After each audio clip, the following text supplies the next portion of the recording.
중국의 수도 베이징. 정상회담 이전까지 베이징은 우리에게는 제3의 국경지대였다. 공식적으로는 닫혀있던 북한과의 교류가 이루어졌던 곳. 남북한 관계의 물꼬를 터온 것은 바로 경제 문화적 교류였다. 지난 98년까지 이미 17억 달러를 넘어선 남북 교역량, 정상회담까지의 밑거름이 된 것은 이 같은 민간 교류였다.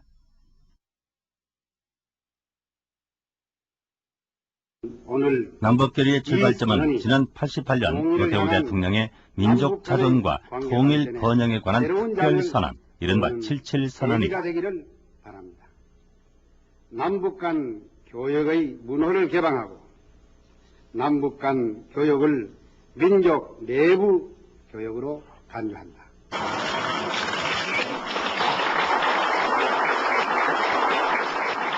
92년 한중 수교가 이루어지면서 남북교류는 폭발적으로 늘어난다.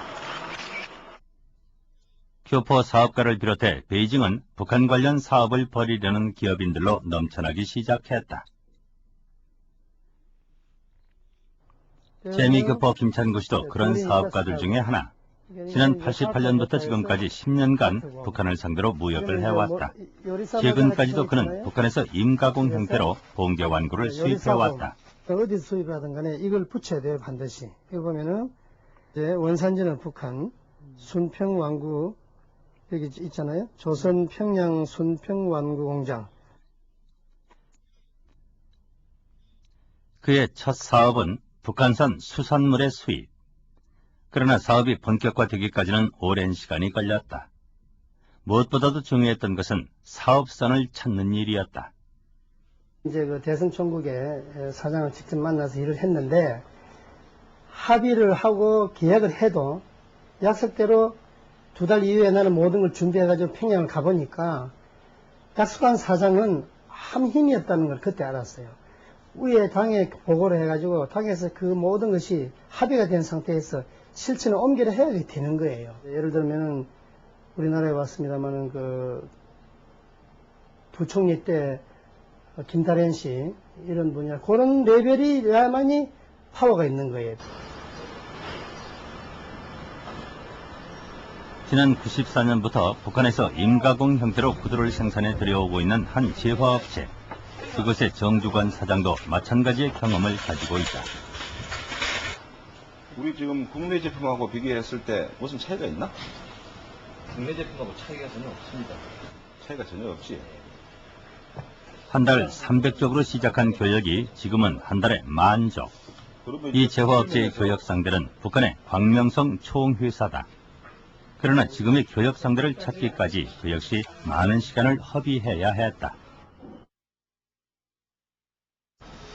우리가 94년에 저쪽 대표부하고 국경에서 처음으로 투자 합의 계약을 했는데 저쪽에도 그동안 대남 창구가 준비가 덜 됐고 우리 쪽도 저쪽을 이해하는 폭이 너무 좁아서 서로 대화가 상당히 어려웠습니다.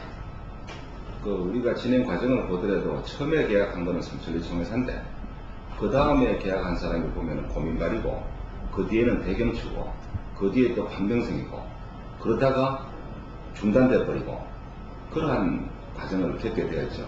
그래서 결국은 재미교포를 통해서 평양에 있는 광명성 총회사 총사장을 북경으로 나오게 해서 그 북경에서 저하고 면담을 함으로써 그때부터 일이 본격적으로 진행이 됐습니다.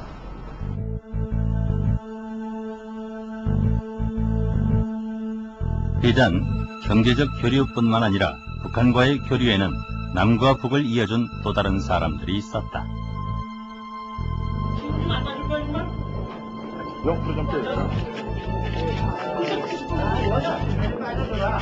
북한 허담 정무위원의 초청을 받아 평양을 다녀왔습니다. 지난 89년 77선언 이후 대기업 총수로는 최초였던 정주영 회장의 북한 방문. 91년 화제가 됐던 통일교 문선명 씨와 김일성 주석의 만남. 그리고 92년 대우 김우중 회장의 방북에도 역시 그것을 주선한 한 인물이 있었다.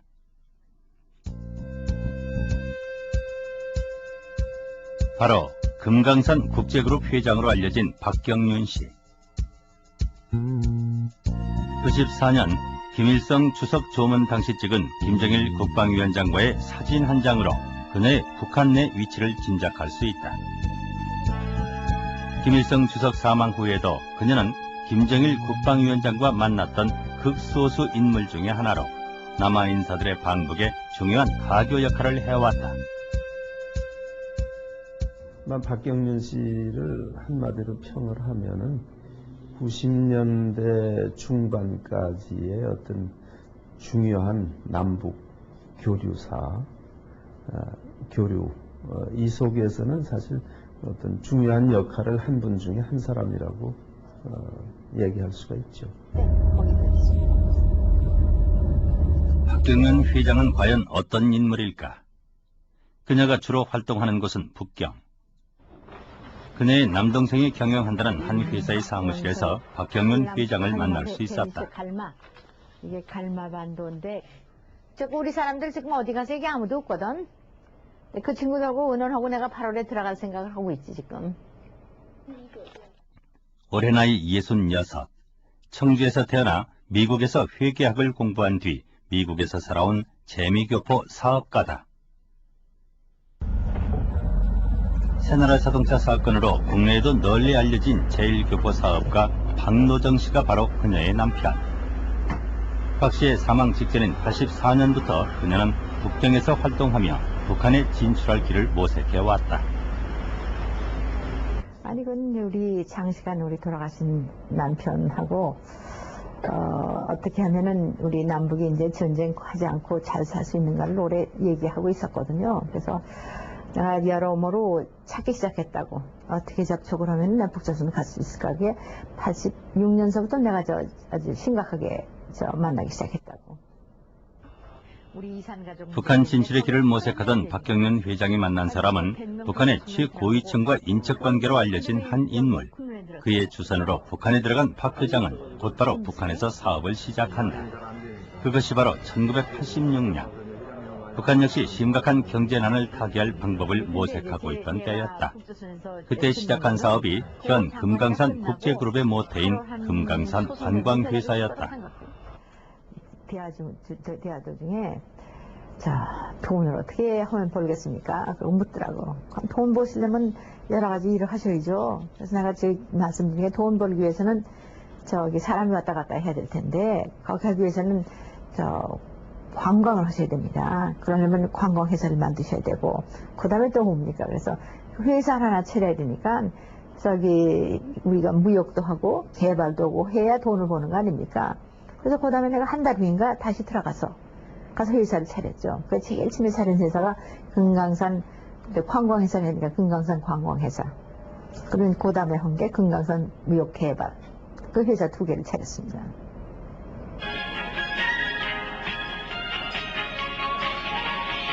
그리고 14년, 박 회장은 북한의 적극적인 지원 속에 지속적으로 금강산 관광과 관련된 사업들을 추진해왔다. 현대가 진출하기 훨씬 전 재미 제1교포들을 중심으로 금강산 관광단을 모집했고, 지난 94년 본격적인 금강산 개발을 위한 타당성 조사를 비롯해서 북한 최초의 시중은행인 고려상업은행을 설립했다. 현재 그녀의 직함은 북한이 지분을 가진 금강산 국제그룹의 회장이다.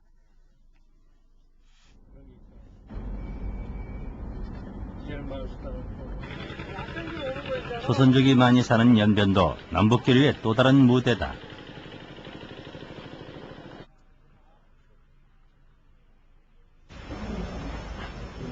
Yes. Yes, how are you? It's very nice talking with you. 연변 과학기술대의 총장인 김진경 씨도 남북 간 중개인 역할을 담당해온 초기 인물 중에 하나다. 마산이 고향인 김진경 총장 역시 미국 시민권자. 88년부터 이 지역에서 교육 사업을 벌이며 북한과 관계를 맺었다. 이렇게 현재 그는 북한의 나진의 과학기술대학 설립을 추진 중에 있다. 이미 통일부와 북한의 교육위원회로부터 사업 승인을 받아놓은 상태다. 토지 이용증. 지난 93년 소망교회 곽선희 목사의 방북 추진, 연변소 400마리 북한 지원, 수레마을 김진홍 목사의 방북 등 김 총장의 대북 사업은 주로 남한의 종교계와 시민단체들의 대북한 지원 사업을 중개해주는 것이었다.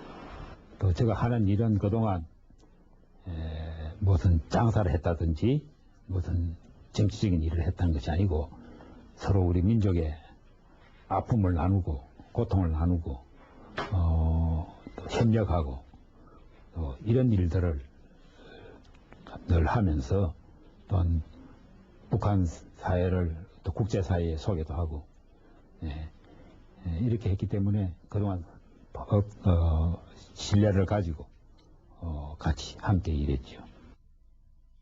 북한 주민들을 위한 치과 병원의 개설, 북한의 수해 복구 사업 지원 등 북한 내에서의 활동을 토대로 김 총장은 북한과 외부의 중개자 역할을 해왔다. 주로 어떤 분들을 북한에 이렇게 어떤 분들을 소개해가지고 활동할 수 있도록 그런 분들이 있습니다. 저는 말 안 하는 게 좋겠어요. 예, 그런 거는 말 코멘트 안 하는 게 좋겠어요. 실제로 하신 일은 없습니까? 없다고는 할 수 없지요. 많이 있죠. 예. 그러나 어떤 상인들이 아니고 국가 차원에서 예를 들자면은 하여튼 공기업, 제가 생각할 때는 통신, 이것이 지금 통일 이후라도 이 통신 시스템이 같아야 된다고. 이런 이제 큰 차원에서 저는 조금 개입하고 있어요. 표를 끌고 북한으로 들어가지는 못하지만 지금 이곳 임조색 목걸이를 지난 98년 소대 방북을 시작으로 온 국민의 열렬한 기대 속에 추진된 현대 금강산 관광사업. 남북관계의 커다란 전환점이 됐던 현대 방북사업 배후에는 한 명의 일본인이 있었다.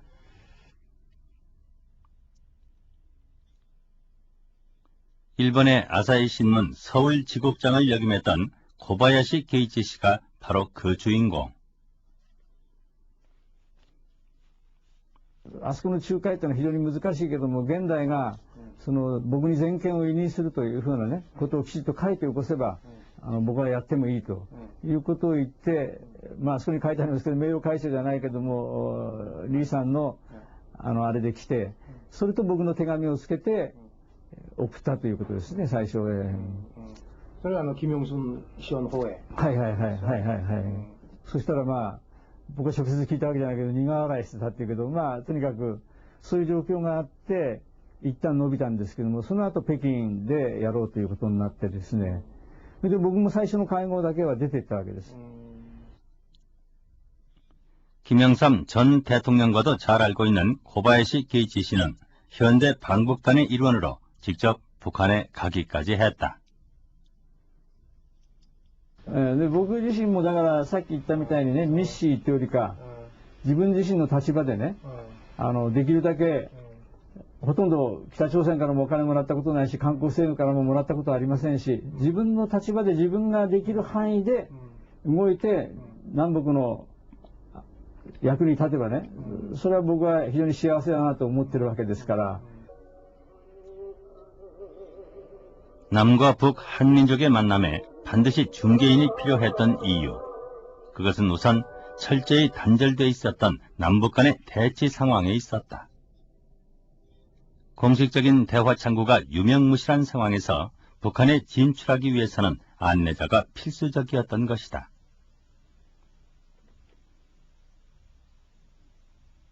우리 쪽에서 일방적으로 이제 북한과 교류를 해도 좋다라고 발표를 했지만 기업들이 사실상 북한과 교류를 하려고 하니까 찾을 수가 없습니다. 어느 쪽하고 해야 될지 여태까지 해본 적도 없고, 그러다 보니까 사회주의권과 관계를 가졌던 그러한 사람들, 이른바 이제 에이전트들이죠. 이 사람들이 한국 기업에 접근을 하게 됩니다. 어떻게 교류를 할 수 있는지 그 길을 열어주는 것이죠.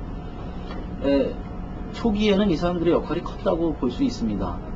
그 남북 관계 같이 이렇게 아주 특수한 관계, 또 상당히 그 민감한 성격의 접촉에서는 사실 이 표면에 나타난 공식 라인 이것만 갖고는 대화가 상당히 부족하고 또 한계가 있습니다. 그래서 남북 관계라는 건 그런 수면 하에서 어떤 대화가 상당히 중요한 비중을 차지하고 또 그것이 큰 역할을 하기 때문에 자연히 그런 역할을 하는 중개인들이 불가피하죠.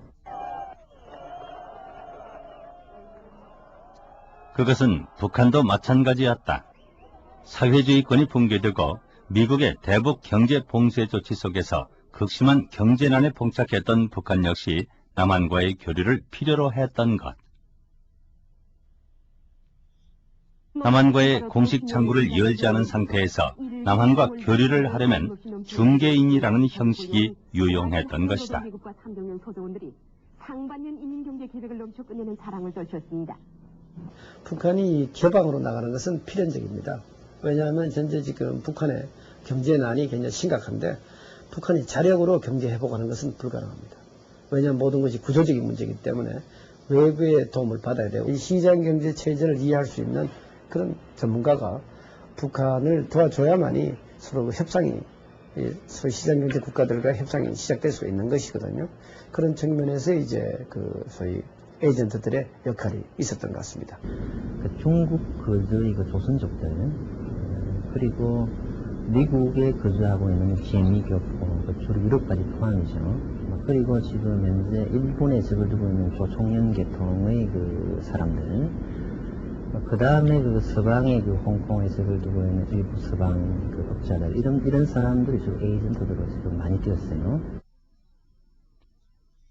그렇다면 남북의 중개인들은 과연 어떤 역할을 해왔던 것일까?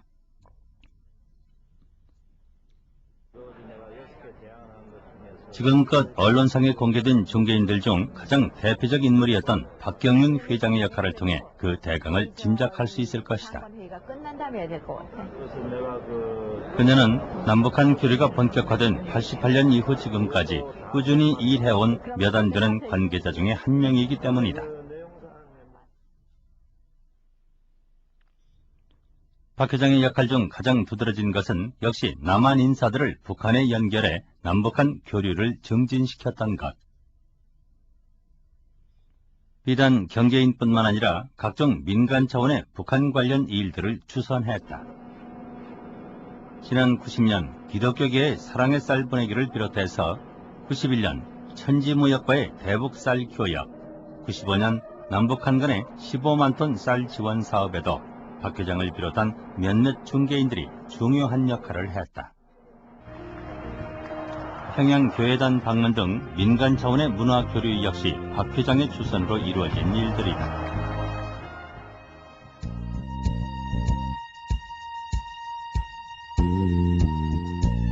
남한뿐만 아니라 서방세계 인사들이 북한에 들어가는데도 박 회장은 중요한 역할을 해왔다. 서방세계가 외부와 단절된 북한으로 들어가기 위한 창구였던 셈이다. 저희가 이제 94년까지는 창구였습니다. 그래서 공화국에 가서 뭘 하시려고 하시는 분은 저희들이 그분들을 잘 안내할 의무가 있었던 거죠. 그러니까 제가 할 수 있는 거는 그런 심부름을 전부 다 해드렸다고 해도 과언이 아닙니다. 今日のテーマは緊迫する北朝鮮情勢です。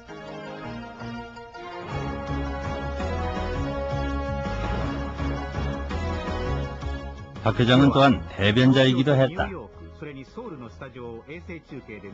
開いてはいけないと。開けば自分たちの権力はなくすことにつながるっていう考え方をする人も私はいるのではないかというふうに想像してるんですが、この点はどうなんでしょう。それは西側の人たちの想像に過ぎないと思います。私は8年間にわたってずっと観察してきましたけれども、韓国企業だけでなく台湾の企業やアメリカの企業、様々な国の企業を北朝鮮に案内をしました。共和国ではそういう人たちがもっともっと早く来て投資をしてくれないと言って不平を言ってるぐらいです。私は解放すると体制の崩壊につながるというふうに考えていること自体理解できませんね。 박 회장은 비공식적 차원에서 북한의 입장을 대변해 세계에 알리는 역할을 해왔다. 北朝鮮は韓国を兄弟だと思っています。もちろん過去に北朝鮮が韓国の共産化を試みたこともありますし、韓国にも北朝鮮を九州統一しようと考えた時がありました。しかしそれは過去のことです。今はそうではありません。北朝鮮の高官と話す機会があったのですが、こう言っていました。イデオロギーは風のようなものだ。民族は草と同じだ。風が通り過ぎれば民族はそのまま残る。これは大きな示唆だと思います。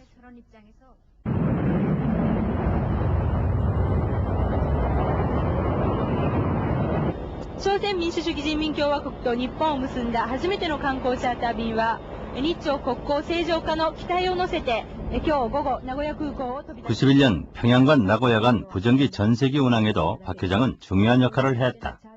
국교가 수립돼 있지 않은 일본과 북한 사이에 전세기를 운항시킴으로써 북일 관계에 또 다른 전기를 마련했던 것이다.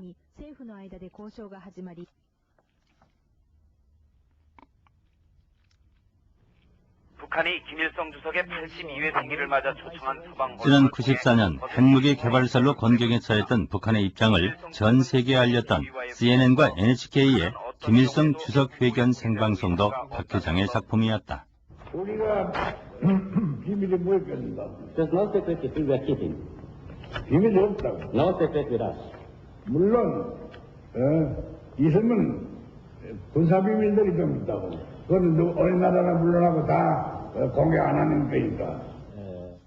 김일성 주석은 또 북한은 전쟁을 북한으로서는 세계에 핵무기 개발 의사가 없음을 홍보하는 자리였지만 그것은 결과적으로 고립된 북한이 국제사회 속으로 걸어나온 하나의 사건이었다.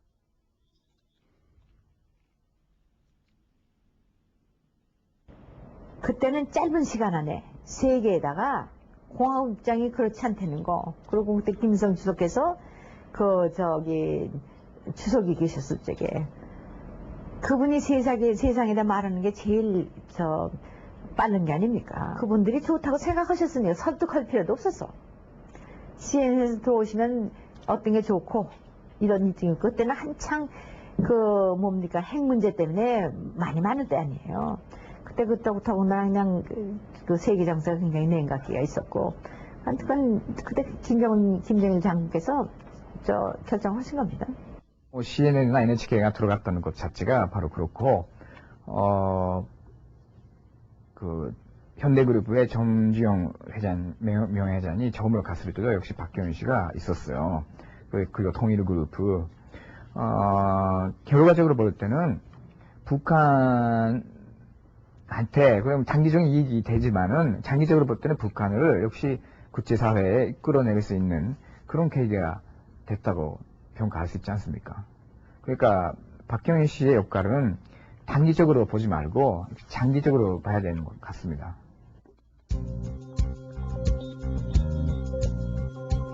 그런 역할로 박경윤 회장은 김일성 훈장과 조국 통일상 등 북한 최고의 치하를 받았다.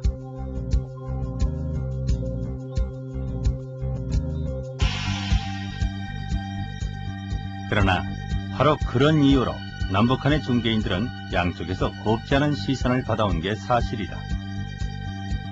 남과 북을 자유로이 오가며 활동하기에 빚어진 일들이었다. 저 역시도 그동안 참 말할 수 없는 어려움이 있었지요. 예를 들자면은 제가 북한에 아주 자유로이 다니는데 남쪽에 가면은 안기부가 북한에서 무슨 임무를 맡아왔나 싶어서 저에게 대해서 여러 가지 또 무슨 말을 하면 괴롭히고 이렇지요. 또 사실 또 북한에 들어가면은 내가 남쪽에 또 자유로이 다니니까 또 북한 당국에서는 남쪽에서 어떤 임무를 가지고 북한에 왔나 이라고 속칭 많은 사람들이 이게 이중 간첩이 아닌가. 지금은 서로 다 오해가 풀린 줄 알고 있습니다. 예.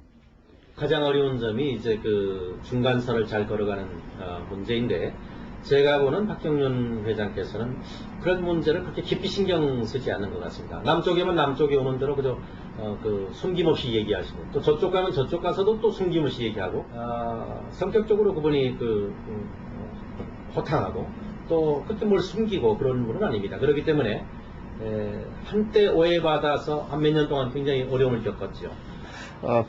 남과 북의 상황을 어떻게 보느냐에 따라서 객관적인 역할을 하는 사람이 진북파가 될 수도 있고 진남파가 될 수 있는데, 이제는 남과 북을 대립의 관계를 보지 말고 싸울 존재로 보지 말고 역시 똑같은 민족으로서 동반자로서 보게 되면은 그런 진북이냐 진남이냐 반북이냐 그런 소리 자체가 의미를 잃은 것이 아닌가 그렇게 생각합니다. 실제로 일부 중개인들이 남북한의 정보기관에 이용된 사례도 있었다. 지난 97년 재미교포 윤홍준 씨의 기자회견으로 야기된 이른바 북풍 사건은 대선을 앞두고 벌인 안기부의 정치 공작에 북한 중개인들이 개입된 사례였다. 더욱이 안기부의 공작원이었던 암호명 흑금성이 대북사업가의 신분이었음이 알려지면서 에이전트에 대한 부정적 시각이 더욱 심화되었지만, 결국 그것은 경색된 남북관계가 빚어낸 일종의 비극이었다. 당국자 대화 라인이 상당히 활발해지고 원만했을 때는 자연히 이 민간 차원의 대화가 별로 유용가치가 없죠. 반대로 남북 정세가 굉장히 긴장되고 어떤 그 민간 차원의 대화가 물밑 대화 또는 전달 이런 게 필요한 과정, 또 그런 시기에는 이분들의 역할이 굉장히 크게 부각이 되고,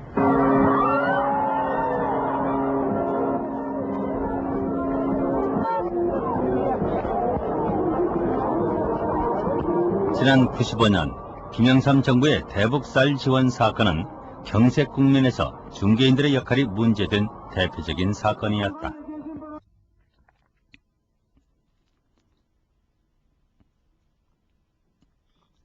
(95년 6월) 첫 발표된 쌀 지원은 김영삼 정부가 들어선 뒤 경색된 남북관계를 개선할 전기로 온 국민의 기대를 모았다. 그러나 막상 북한으로 쌀이 보내진 뒤 정부의 쌀 지원은 국회에서 호된 질타를 받는다. 국민의 힘으로 엄중하게 묻고자 하는 것입니다. 총리, 남북관계에 있어서 우리는 왜 그렇게 끌려다녀야만 합니까? 대북 정책이 왜 그렇게 오락가락 헤매기만 합니까? 김영삼 정부는 지난 2년 반 동안 무려 16번이나 대북 정책을 기조를 바꾸는 등 쌀 배달 때에는 어떤 위선 조직이 가동했다느니, 심지어 미국과 중국을 왕래하는 인사들을 통해서 북한 소식을 들어보고 하루아침에 엉뚱한 결정을 했다는 소문이 나돌고 있습니다. 북한이 우리 쌀을 싣고 간 CRPX호의 인공기 개양을 강요한 사건을 계기로 남북관계 개선의 전기를 기대했던 쌀 지원이 오히려 남북관계 경색으로 귀결됐기 때문이다. 문제의 핵심은 청와대가 비선 조직을 동원해 쌀 지원 사업을 성급하게 추진했고, 그 이유는 6월 27일의 지방선거 때문이라는 점, 그리고 그 결과 절차에 대한 남북한 간 합의가 충분히 이루어지지 않아 인공기 개양 사건 같은 불미스러운 일이 발생했다는 것이다.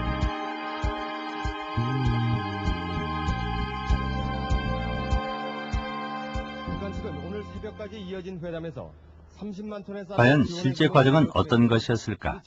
그리고 이른바 비선 조직으로 불려진 중개인들의 역할은 어떤 것이었을까? 베이징의 샹그리라 호텔에서 비밀리에 쌀 회담이 열린 것은 95년 6월 17일. 회담 당사자는 북한의 전금철 위원장과 이석재 경제차관이었다. 쌀 지원 과정을 보면 이미 94년부터 거론되던 쌀 문제는 일본이 북한에 쌀 100만 톤을 지원하기로 한 사실이 알려지면서 전격적으로 쌀 지원이 이루어졌음을 알 수 있다.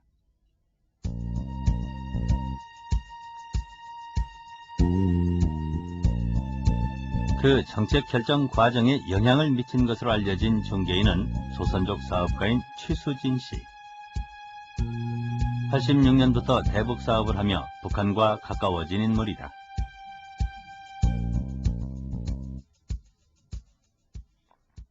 쌀 사건의 남한 측 대리인으로 알려진 인물은 당시 고트라의 북한 실장이었던 홍지선 씨. 그러나 그는 중개 역할에 대해서 대부분 항구했다. 홍 실장님하고 최수진 씨 만나서 나눈 얘기는 어떤 것들입니까? 아니, 지금 얘기한 그대로라니까. 그 최수랑하고는 이 쌀에 대한 얘기는 공식적으로 한 건 거의 하나도 없어요. 전부 다 그 삼천리 총회사 우리하고 만나가지고 얘기를 했지. 최수랑은 중계 그냥 미팅 그 타이밍 시간하고 언제 만나자, 어디서 만나자, 누가 나간다 이런 연락을 한 거지. 그 양반이 무슨 뭐 우리의 이임을 받아 한 것도 없고 저쪽도 마찬가지고. 그 당국간 회담과 그 전위대의 역할이 긴밀하게 연결이 됐을 텐데. 그건 뭐 내가 여기서 지금 얘기할 입장이 못 되는 것 같아요.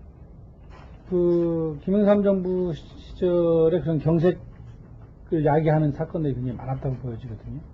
따라서 이제 그 당시 근무하신 분으로서 북한 담당하신 분으로서 그런 에이전트의 활동상은 어느 정도였다고 보십니까? 그게 모르겠습니다만은 뭐 그런 사건의 에이전트가 어떻게 활동했는지 내가 알 수도 없고 또 알 바도 아니지만은 이 사실상 이 경자이 남북 관계가 경색이 됐을 때 또 그 사람들의 역할이 그만큼 또 활발한 건 사실이에요. 뭔가 좀 해보려고. 뭐 코트라 역시 마찬가지였으니까.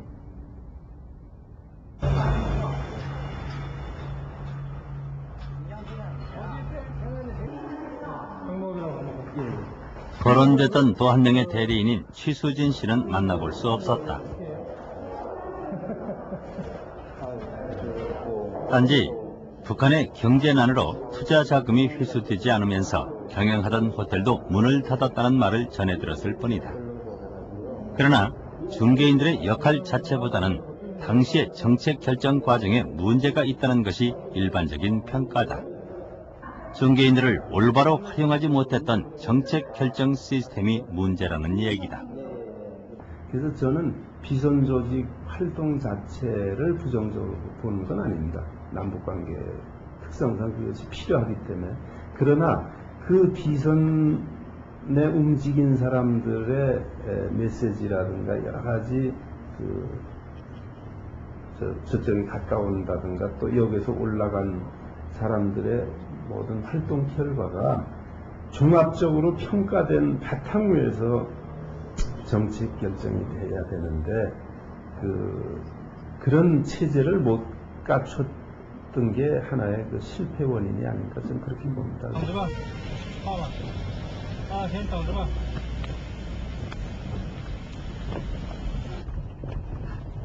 그러나 쌀 문제가 논란이 되고 그로 인해 남북관계가 경색됐던 95년 당시에도 민간 차원의 교류는 계속되고 있었다.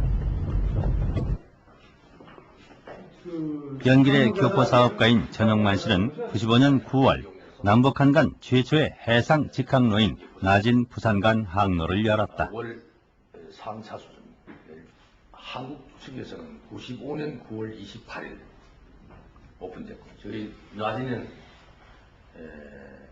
10월 1일 이틀 차이가 있죠. 왔다 갔다 하는 시간이 있습니다. 현통그룹이라는 해운회사를 경영하는 전용만 씨. 한국특수선 주식회사의 박종규 회장과 함께 회사를 설립해 1년간 심혈을 기울여 남북에 막힌 길을 열었다. 90년 초반에 두만강 하류 지역 개발, 또 환동해권 정제 협력이란 이런 이론이 나오기 시작을 했습니다. 그 후에 박종규 회장님과 협력해서 이 남북 직항로에 대한 문제를 다루기 시작을 했죠. 또 중국은 정부로부터 또 저희 회사가 길림성의 유일한 해운 국제 선박 회사입니다. 그래서 동북아개발 특히 동북지역 연변지역과 한국과 일본을 연결할 수 있는 그 백길, 또 그 물류 흐름을 주도할 수 있는 그것을 개발하라는 그런 지시도 받았고요. 직항로 개설에는 85년부터 연변을 무대로 북한과 사업을 해온 전영만 씨의 경험과 그에 대한 북한의 신뢰가 큰 역할을 했다. 그러나 그보다 더 큰 것은 아마도 남북한의 관계 개선을 바라는 그의 마음이었을 것이다. 전적으로서 한국 후예로서 중국 2세입니다. 그리고 직항로 개설하기 전에 이북하고 그 여러 가지 경제적인 무역이라든지 많이 함께했습니다. 그래서 수준 두 나라 한국이나 이북이 차이가 너무 힘든 것이 가슴 아팠고요. 또 당시 정치적인 대결로는 그 어떠한 남북 교류가 진행되지 못하는 그런 실정이었습니다. 그래서 그것이 가장 빨리 할 수 있는 길 또는 남북이 서로 그 도움이 되고 또 이익이 되고 또 그것이 또 우리 연변에 도움이 되는 길이 바로 그 선박 항로를 여는 길이라고 그렇게 생각했고요.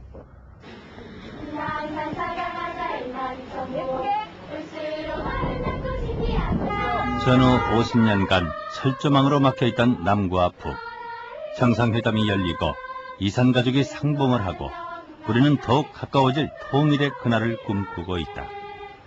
이 모든 일들이 이루어지기까지 밑거름이 된 것은 아마도 남과 북의 사람들이 더 많이 만났다는 사실일 것이다.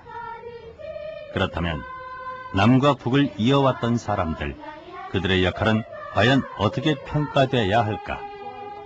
그래서 이제 그 에이전트의 형태가 너무나 다양합니다. 예를 들어서 제일교포도 있고 재미교포도 있고 민족의식을 가져가지고 민족적 차원에서 한 사람도 있고 경제적 목적으로 한 사람도 있고 뭐 너무너무나 이게 다양하기 때문에 우리가 일반적으로 성격을 규명하기는 아주 힘듭니다.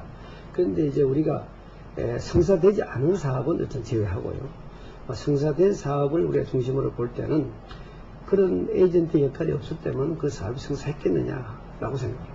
그나마 지금까지 오는 과정에 그래도 남북이 어떤 한계를 넘지 않고 긴장관계가 지속되어 올 수 있고 또 그나마 미미한 그나마 교류가 가능했던 것도 다 그런 분들의 어떤 보이지 않는 노력 그런 게 있었다고 봅니다. 그래서 결코 저는 부정적으로만 평가를 하지 않습니다.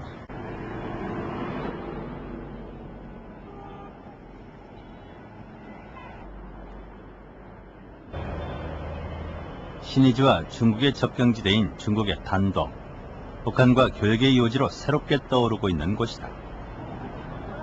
거리에서는 북한의 번호판을 단 차량을 쉽게 볼 수 있고 그 차들은 대부분 북한으로 가져갈 각종 물자가 실린 트럭들이다. 다리 하나만 건너면 불과 5분 만에 신의주로 건너가게 될 물건들. 앞으로 이런 지점들을 통해 남과 북 교류의 장은 훨씬 더 넓어질 것이다. 그 속에서 지금껏 남과 북을 이어왔던 중개인이 설 자리도 달라지고 있다. 그런 대북 정책에 있어서, 대남 정책에 있어서는 강력히 나가야 될 경우가 있고, 또 좀, 대화적인 자세로 나가야 될 경우가 있고, 근데 항상, 대외 관계와 대내 관계의 밸런스 위에서 이루어져야 되거든요.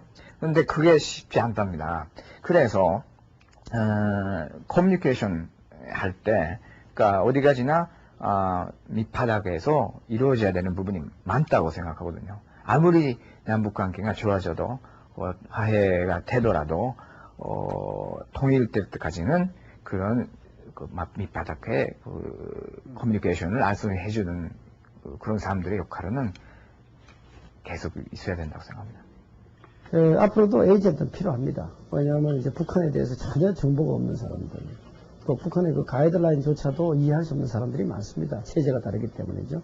그런 사람들에게 이제 북한의 투자 환경에 대해서 설명을 해주고, 소위 우리가 말하는 투자 유치를 대행할 수 있는 공식화된 기관, 으로 아마 다시 태어나게 되면은 상당히 그 남북교류 협력의 활성화에 기여하게 될 거로 생각이 됩니다.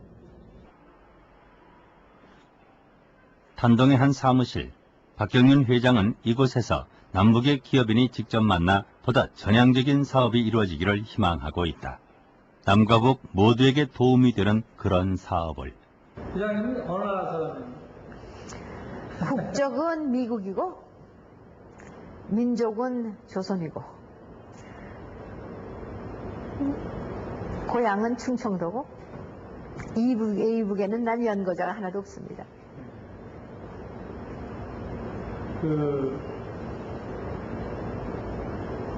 국적은 미국이고 조국은 어디입니까? 남북 다지 뭐. 나는 민족 사업가도 되고 민족 운동도 되고 투자도 되고 투자라는 게 오늘 넣어서 오늘 뺄 수도 있고 투자라는 게 날 위해서도 할 수 있고 후세를 위해서도 할 수 있고 그럼 내 세대에 걷지 않으면 그 다음 세대에서 누가 걷겠죠. 나는 씨 뿌리는 심정을 했다고 투자를. 그러니까 투자가가 아니라고 말 못하지. 지난 14년 한결같이 남과 북을 넘나들며 살아왔던 박경윤 회장. 그녀가 씨를 뿌리는 심정으로 했다는 투자는 과연 어떤 것이었을까? 어떤 부정적인 측면이 존재했다 할지라도 그 사업의 또 다른 이름은 아마도 통일사업이었을 것이다. 그리고 우리 모두가 바라는 것은 더 이상의 통일사업이 필요하지 않게 될 바로 그날, 남과 북이 진정으로 함께 마주 앉을 그날이 아닐까.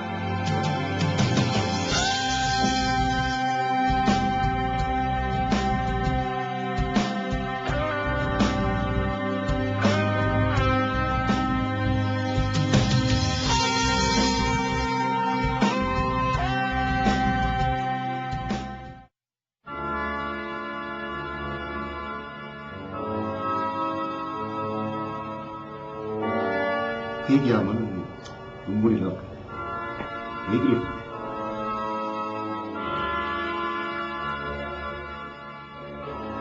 죽지 않으면, 죽어서 이게 알려지지 않으면 알릴 방법이 없었어요.